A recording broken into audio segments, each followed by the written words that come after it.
Everyone, हम पढ़ रहे हैं कक्षा 11 राजस्थान अध्ययन।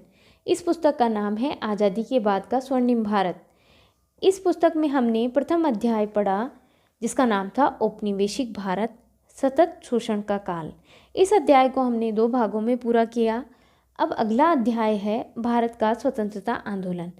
इस अध्याय में हम राष्ट्रीय आंदोलन के उद्भव, उसके विकास के उत्तरदायी कारण, भारतीय राष्ट्रीय कांग्रेस की स्थापना से पूर्व किन संस्थाओं का उदय हुआ और राष्ट्रीय आंदोलन के विभिन्न चरणों को समझते हुए राष्ट्रीय आंदोलन का गांधीवादी युग पढ़ेंगे। उसके पश्चात राष्ट्रीय आंदोलन का आगामी घटनाक्रम पढ़ते हुए भारत छोड़ो आंदोलन और भारत छोड़ो आंदोलन के कारण आज़ाद हिंद फौज का गठन, नौसैनिक विद्रोह और महात्मा गांधी के विचारों को जानेंगे।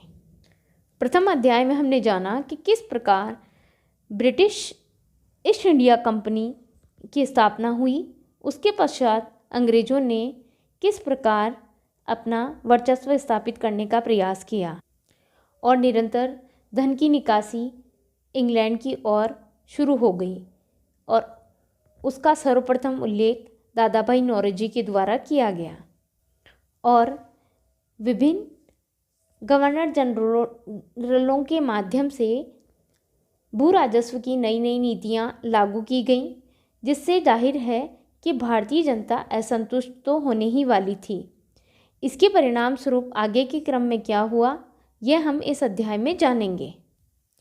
19वीं शताब्दी में भारतीय राष्ट्रीय आंदोलन का सूत्रपात हुआ। इसका प्रारंभ भारत में यूरोपियन शक्तियों के प्रवेश के साथ हुआ। विभिन्न यूरोपियन शक्तियों में प्रचुर संसाधनों से परिपूर्ण भारत देश के साथ व्यापार करने की होड़ मच गई।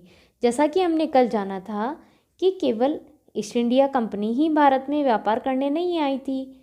फ्रांसीसी, डच, अन्य यूरोपियन कंपनियों ने भी यहाँ व्यापार करना शुरू किया था, लेकिन व्यापार करने आई कंपनियाँ भारत में साम्राज्य विस्तार की प्रतिस्पर्धा में शामिल हो गईं। इसमें इंग्लैंड की ईस्ट इंडिया कंपनी अग्रणी रही। सन 1757 में प्लासी की लड़ाई हुई। तत्पश्चात अक्टूबर 1764 में बक्सर का युद्ध हुआ।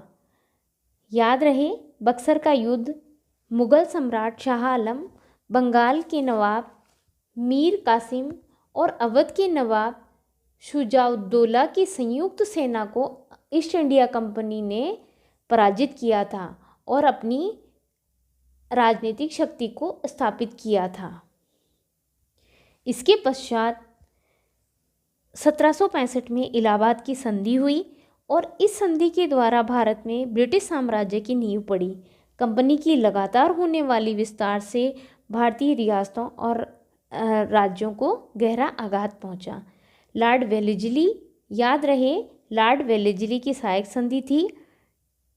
इस प्रथा के कारण भारतीय राज्य ब्रिटिश साम्राज्य में विलीन होते गए और वारेन हेस्टिंग और कॉर्नवालिस के समय हुए प्रशासनिक और न्यायिक परिवर्तनों ने भारत में कंपनी के साम्राज्य को मजबूती प्रदान की। हमने प्रथम अध्याय में जाना कि लॉर्ड कॉर्नवालिस के द्वारा स्थायी बंदोबस्त की शुरुआत की गई थी। यह बंदोबस्त बंगाल, बिहार, उड़ीसा, बनारस खंड और उत्तरी कर्नाटक में लागू किया गया था। कंपनी के अधिकारियों ने प्रशासन और न्याय के साथ साथ आर्थिक मामलों को भी इस प्रकार नियंत्रित किया कि कंपनी को कुल मिलाकर लगातार मुनाफा होता रहे। इस प्रकार राजनीतिक और प्रशासनिक न्यायिक ढांचे को छिन्न भिन्न कर कंपनी अपने फायदे के लिए विभिन्न परिवर्तनों की शुरुआत करती गई। विभिन्न भू राजस्व नीतियों को लागू करने में कंपनी को तो नियमित राजस्व प्राप्ति होती रही, लेकिन इन राजस्व नीतियों के दुष्परिणाम भारतीय ग्राम्य अर्थव्यवस्था का ढांचा चरमरा गया। इस प्रकार राजनीतिक, प्रशासनिक, न्यायिक और आर्थिक ढांचे में परिवर्तन के साथ साथ कंपनी प्रशासन ने भारत में सामाजिक और आर्थिक मामलों में भी हस्तक्षेप की नीति अपनाई। कंपनी शासन ने विभिन्न अधिनियमों के माध्यम से भारतीय समाज में की विभिन्न कुरीतियों को निषेध करना चाहा, लेकिन भारतीय जनता पहले से ही विभिन्न परिवर्तनों में सामंजस्य सामंजस्य स्थापित नहीं कर पा रही थी, वह इन सामाजिक और आर्थिक मामलों में अंग्रेजी प्रशासन के हस्तक्षेप से असंतुष्ट हो गई। लॉर्ड डलहौजी, याद रहे, लॉर्ड डलहौजी ने गोद निषेध की नीति शुरू की थी। इस नीति के तहत राज्य हड़पे जाने लगे थे। जैसा कि हम जानते हैं कि पहले कोई राजा जिसके संतान नहीं होती थी तो वह किसी बच्चे को गोद लेकर युवराज घोषित कर सकता था, लेकिन लॉर्ड डलहौजी ने इस गोद निषेध प्रथा को लागू कर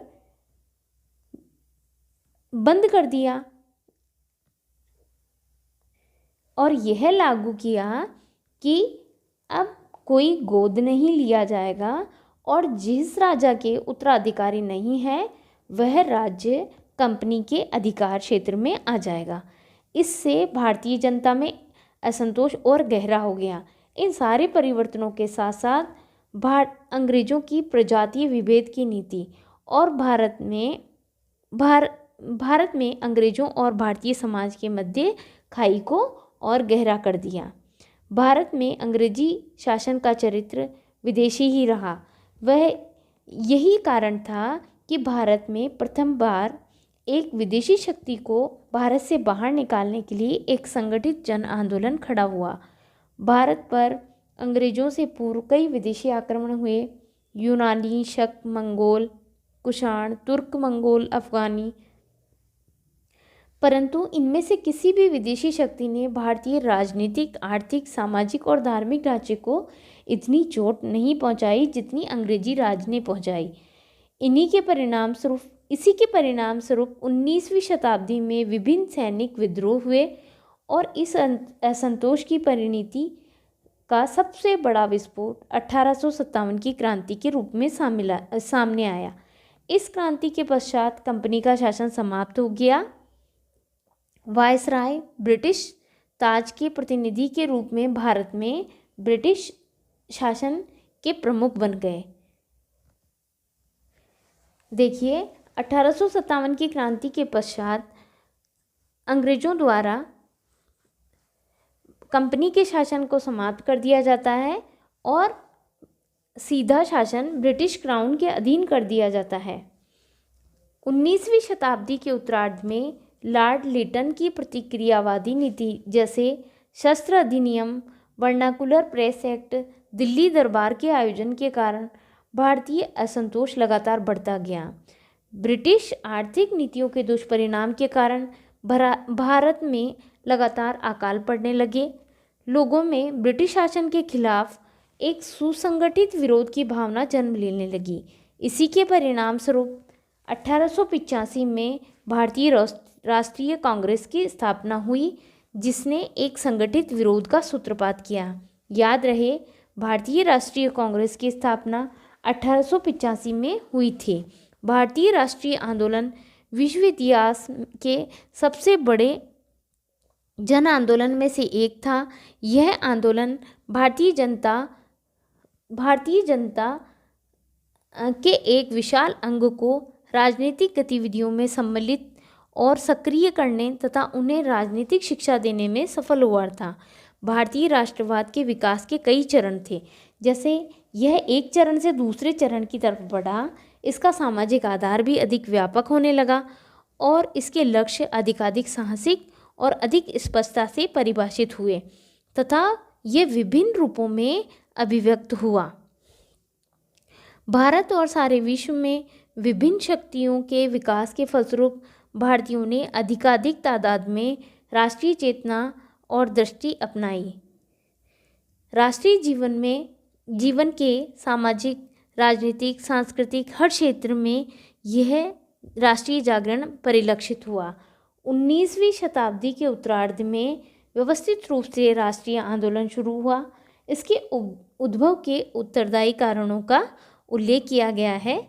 प्रथम कारण है भारत का राजनीतिक एकीकरण। ब्रिटिश साम्राज्य के कारण देश को राजनीतिक एकता प्राप्त हुई तथा लोगों ने एक राष्ट्र के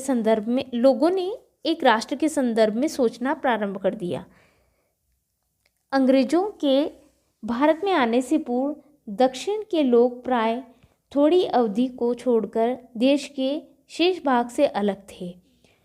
अंग्रेजों ने संपूर्ण देश को एक केंद्रीय शासन के अंतर्गत ला दिया, जिससे एक ऐसी राजनीतिक एकता उत्पन्न हुई जो प्राचीन और मध्यकाल से भिन्न थी।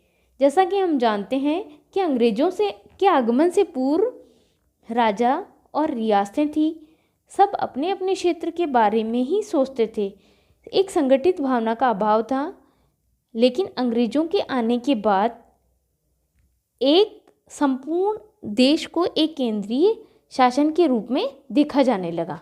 अतः भारतीयों में अखंड और स्वतंत्र भारत राष्ट्र का विचार इस राजनीतिक एकीकरण का परिणाम था। दूसरा था पाश्चात्य शिक्षा का प्रभाव।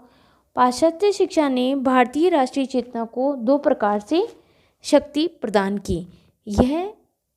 एक तो यह कि अंग्रेजी भाषा पूर्व और पश्चिम की संपर्क भाषा बन गई। भारत के शिक्षित नवयुवक यूरोप जाने लगे। वे मिल्टन, रूसो आदि जनतंत्रवादी, स्वतंत्रता प्रेमी और राष्ट्रवादी विचारों से प्रेरित हुए तथा भारत में भी समानता और स्वतंत्रता पर आधारित शासन व्यवस्था की स्थापना के इच्छुक हो गए। दूसरा कारण था कि अंग्रेजी के रूप में हमें एक संपर्क भाषा प्राप्त हुई, जिससे भारत के विभिन्न क्षेत्रों में निवासियों का पारस्परिक विचार विमर्श के माध्यम से राष्ट्रवाद को एकीकृत और मजबूत बनाने का अवसर प्राप्त हुआ। तीसरा था प्रेस की भूमिका। भारतीय राष्ट्रीय आंदोलन के राजनीतिक, सामाजिक, सांस्कृतिक और आर्थिक रूप के विकास में प्रेस का महत्वपूर्ण योगदान है। प्रेस द्वारा निष्पादित प्रचार व राजनीतिक शिक्षा की सुविधा के कारण राष्ट्रीय आंदोलन का राजनीतिक रूप उजागर हुआ। इसके माध्यम से राष्ट्रवादी ब्रिटिश सरकार व शासन की कार्रवाई की प्रतिदिन आलोचना कर सके तथा लोगों को राजनीतिक समस्याओं की समझ और शिक्षा दे सके। प्रेस की मदद से ही लोगों के बीच स्वतंत्र लोकतांत्रिक समस्याओं, प्रतिनिधि सरकार, डोमिनियन स्टेट की विषय वस्तु, स्वाधीनता आदि विचारों का प्रसार कर सके। याद रहे, भारत में सबसे पहला समाचार पत्र बंगाल गजट प्रकाशित हुआ, जो कि साप्ताहिक था। राजा राम मोहन राय ने राष्ट्रीय प्रेस की नींव रखी। इनके द्वारा प्रकाशित बंगला भाषा का पत्र संवाद कौमुदी तथा फारसी भाषा का पत्र था मिरात उल अखबार। इन अखबारों ने देश में राजनीतिक जागरण का कार्य किया। चौथा कारण था राष्ट्रीय साहित्य का विकास। सन 1878 तक भारत में नवजागरण के चिन्ह उनकी विभिन्न भाषाओं में देखे गए। इसमें राष्ट्रीय साहित्य का जन्म हुआ, जो एक तरफ तो भारतवासियों के बढ़ते आंदोलन का दर्पण था और दूसरी तरफ उसे बढ़ाने का प्रयास था।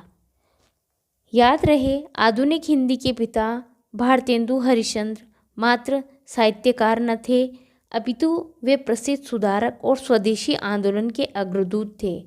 इन्होंने सन 1876 में भारत दुर्दशा नामक नाटक लिखा था, जिसमें उन्होंने अंग्रेजों के राज में भारत की दुर्दशा का चित्र खींचा। अन्य रचनावादी जैसे बद्री नारायण चौधरी, प्रताप नारायण मिश्र और बालकृष्ण भट्ट आदि की रचनाओं में भी देश प्रेम की झांकी मिलती है। याद रहे, भारत दुर्दशा नाटक भारतेंदु हरिश्चंद्र के द्वारा लिखा गया। पांचवा कारण था परिवहन और संचार के साधनों का विकास। परिवहन और संचार के साधनों में सुधार और विकास के कारण देश में राष्ट्रीय आंदोलन की और भी शीघ्र प्रगति हुई। रेलवे और नई डाक व्यवस्था ने देश को एक सूत्र में बांधने में मदद की। भारतीय नेताओं ने अपने आप को इस स्थिति में अनुभव किया कि वे अपने राष्ट्रीय आंदोलन को देश के प्रत्येक कोने में ले जा सकें। अंग्रेजों ने इन साधनों की स्थापना अपने व्यापारिक, आर्थिक और राजनीतिक सैनिक स्वार्थों की पूर्ति के लिए की थी। इसके बिना वे भारत जैसे विशाल देश पर शांतिपूर्ण शासन नहीं कर सकते थे, किंतु इन साधनों का लाभ भारतीय राष्ट्रवाद के विकास में भी हुआ। इन विकसित साधनों ने भारत के सभी प्रदेशों को एक दूसरे के समीप ला दिया, जिससे भौगोलिक सीमाएं राजनीतिक सीमाओं में परिवर्तित हो गई। इसके बिना राष्ट्रीय आंदोलन की कल्पना नहीं की जा सकती थी। अगला कारण था प्रजातीय विभेद की नीति। ब्रिटिश शासन के प्रति भारतीयों में असंतोष का एक महत्वपूर्ण कारण था प्रजातीय विभेद की नीति। भारतीयों को बौद्धिक, शारीरिक और चारित्रिक दृष्टि से हीन समझा जाता था। इसी कारण से उन्हें लोक सेवाओं में, सेना में, परिषदों में और अन्य महत्वपूर्ण पदों पर नियुक्ति नहीं दी जाती थी। अनेक सार्वजनिक स्थलों पर भारतीयों के प्रवेश पर प्रतिबंध किया गया। दादाभाई नौरोजी ने लंदन की ईस्ट इंडिया एसोसिएशन से मांग की कि भारतीयों को अपशब्द कहना और अपमानित करना बंद किया जाए।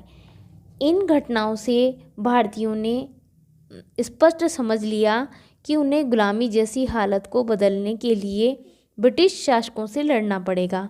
प्रजातीय अहंकार का चरमोत्कर्ष सन 1883 का इल्बर्ट बिल पर उपजे विवाद के समय देखा जा सकता है। याद रहे, इल्बर्ट बिल 1883 में आया था। एक सामान्य प्रेम की भावना के स्थान पर एक सामान्य घृणा की भावना ने भारतीय जनमानस को राष्ट्र रूप में होने की प्रेरणा दी। 1857 के विद्रोह की अंग्रेजी प्रतिक्रिया से भारतीय अपमानित हुए। सन 1857 में विद्रोह के होने से पूर्व भारत से बहुत से अंग्रेज ऐसे थे जो ईमानदारी के साथ भारतीयों के भले के लिए कार्य करते थे, किंतु विद्रोह के दिनों में दोनों ओर से बहुत सा रक्त बहाया गया। विद्रोह के पश्चात यूरोपियन ने भी असहाय और निर्दोष भारतीयों से बदला लिया और दमनकारी नीति अपनाई। भारतीयों को देश में प्रशासन के अंतर्गत महत्वपूर्ण पदों और विधानमंडलों से वंचित कर दिया गया। इस प्रकार के अपमान और अत्याचार के फलस्वरूप भारतीयों में राष्ट्रवाद और राजनीतिक एकता की प्रवृत्ति को बल मिला। अगला कारण था सामाजिक और धर्म सुधार आंदोलन। हिंदू व धर्म के अनेक कुरीतियाँ व कमियाँ तथा ईसाई धर्म का खुलापन आमने सामने था। अंग्रेजों द्वारा उसे अपनाने वाले को दिए गए लालच व लाभों के परिणाम स्वरूप पढ़े लिखे भारतीयों में ईसाई धर्म के प्रति आकर्षण उत्पन्न होने लगा, जिससे वे ईसाई धर्म स्वीकार करने लगे। इससे राजा राम मोहन राय, दयानंद सरस्वती, विवेकानंद, एनी बेसेंट आदि भारतीयों का हिंदू धर्म में व्याप्त कुरीतियों और कमियों की ओर ध्यान गया। शुरू के धर्म सुधारकों ने व्यक्ति की स्वतंत्रता के सिद्धांत को धर्म के क्षेत्र में प्रचारित किया। वास्तव में ब्रह्म समाज, प्रार्थना समाज, आर्य समाज, अन्य संस्थाएं पुराने धर्म को नए समाज की आवश्यकताओं के अनुरूप बनाने का प्रयास कर रहे थे।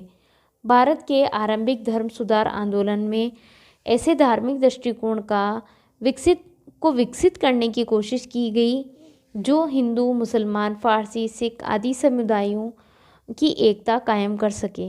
भारत के प्रथम राष्ट्रीय जागरण का स्वरूप पहले धार्मिक था, फिर धीरे धीरे राष्ट्रवाद की भावना गहरी होती चली गई। इसके साथ इसका स्वरूप धर्मनिरपेक्ष होने लगा। अगला कारण था अंग्रेज सरकार की खुले व्यापार की नीति। अंग्रेज सरकार की खुले व्यापार की नीति देश के विकास के मार्ग में बाधक थी। भारतीयों की आर्थिक स्थिति ब्रिटिश शासन के काल में बिगड़ चुकी थी। 4 करोड़ भारतीयों को दिन में एक बार खाना खाकर संतुष्ट रहना पड़ता था। इसका एकमात्र कारण ये था कि इंग्लैंड भूखे किसानों से बलपूर्वक कर प्राप्त करता था, यहाँ अपना माल बेचकर लाभ कमाता था। इस प्रकार ब्रिटेन के अतुल्य ऐश्वर्य में और अधिक वृद्धि होती रही और भारत गरीबी के दुष्चक्र में फंसता गया। इल्बर्ट बिल विवाद भी महत्वपूर्ण कारण रहा। प्रचलित न्याय प्रणाली के अनुसार प्रेसिडेंसी को छोड़कर अन्य कहीं भी अंग्रेज़ों के विरुद्ध महाभियोग की सुनवाई केवल अंग्रेज न्यायाधीश ही कर सकते थे। कोई भी भारतीय न्यायाधीश ऐसा नहीं कर सकता था। लॉर्ड रिपन ने न्याय प्रणाली में समानता, याद रहे इल्बर्ट विवाद के समय लॉर्ड रिपन थे। लॉर्ड रिपन ने न्याय प्रणाली में समानता स्थापित करने के लिए अपनी परिषद के विधि सदस्य सीपी इल्बर्ट को इस संबंध में एक विधेयक प्रस्तुत करने को कहा। अतः इल्बर्ट ने एक विधेयक प्रस्तुत किया जिसमें भारत में रहने वाले यूरोपियनों के विरुद्ध अभियोग की सुनवाई का अधिकार भारतीय मजिस्ट्रेट को देने की व्यवस्था की गई। अब क्या था, इस विधेयक से यूरोपियनों में खलबली मच गई। अंग्रेज़ों ने इसे काला कानून कहा, क्योंकि यह तो एक तरह से सरासर अंग्रेज़ों का अपमान था। भारत के अधिकांश गैर सरकारी अंग्रेज इस विरोध में सम्मिलित हो गए। यूरोपियनों के इस संगठित विरोध ने भारतीयों की आंखें खोल दी। उन्होंने अनुभव किया कि राजनीतिक प्रगति के लिए संगठित होना आवश्यक है।